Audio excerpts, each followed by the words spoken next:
wassalatu wassalam ala rasulillah. À travers cette vidéo, vous allez apprendre à utiliser et à créer une activité de type glossaire. L'activité glossaire vous permet aux participants de créer et d'organiser une liste de termes accompagnés de leur définition à la manière d'un dictionnaire. J'ai un terme et j'ai sa définition, de la même d'un dictionnaire.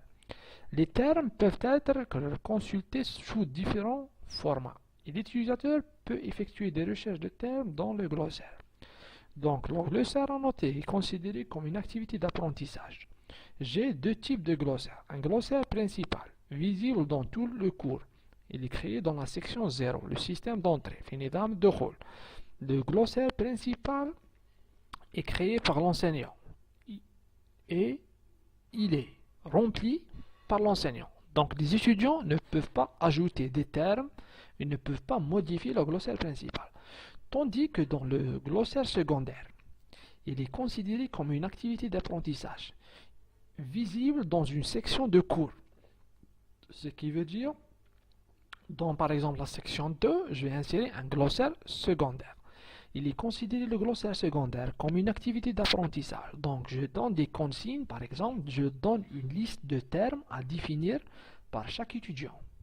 Pour chaque étudiant, par exemple. Dans un cours, je peux avoir qu'un seul glossaire principal. Et pour ce qui concerne les glossaires secondaires, tout dépend de vos besoins. Donc voici par exemple un glossaire principal. Dans le nom, c'est quoi? Glossaire principal. Dans la description, vous trouvez dans cette rubrique un glossaire des termes informatiques liés à l'utilisation du logiciel Microsoft Word. Donc la description décrit c'est quoi ce glossaire. Il s'agit d'un glossaire principal. Qu'est-ce que je vais trouver? Des termes informatiques liés à l'utilisation de Microsoft Word. J'ai ici le type de glossaire.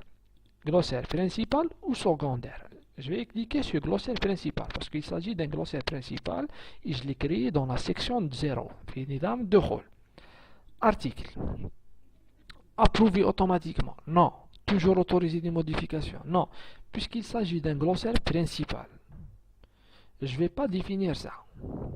Parce que c'est sauf l'enseignant qui peut le modifier. Donc, c'est pour rien. Apparence, c'est-à-dire le format d'affichage. Comment je veux que le glossaire s'affiche? Complet avec hauteur, complet sans hauteur, continu sans hauteur. Donc, moi, je vais choisir complet avec hauteur. Article affiché sur une page. Donc, je vais afficher 10 termes par page. Donc, je vais afficher 10 kalimat مع la définition تاعهم dans une page. Afficher le lien d'alphabet, oui. Afficher le lien tout, oui. Afficher le lien spécial, oui. Autoriser l'affichage pour l'impétition, oui. Évaluation, je ne vais pas la modifier. Réglage courant, aussi. Et je vais cliquer sur enregistrer et afficher. Voilà. Voici mon glossaire. Moi, j'ai déjà rempli quelques paramètres. Voilà. Alignement, c'est quoi? Boîte de dialogue, c'est quoi? Par exemple. Pour ajouter un article, qu'est-ce qu'il faut faire? Ajouter un terme. Ajouter un nouvel article. Voilà. Concept. C'est le terme à définir. Par exemple, je vais écrire à titre d'exemple. Word. La définition de Word, c'est quoi? Ou bien, je vais écrire Microsoft Word.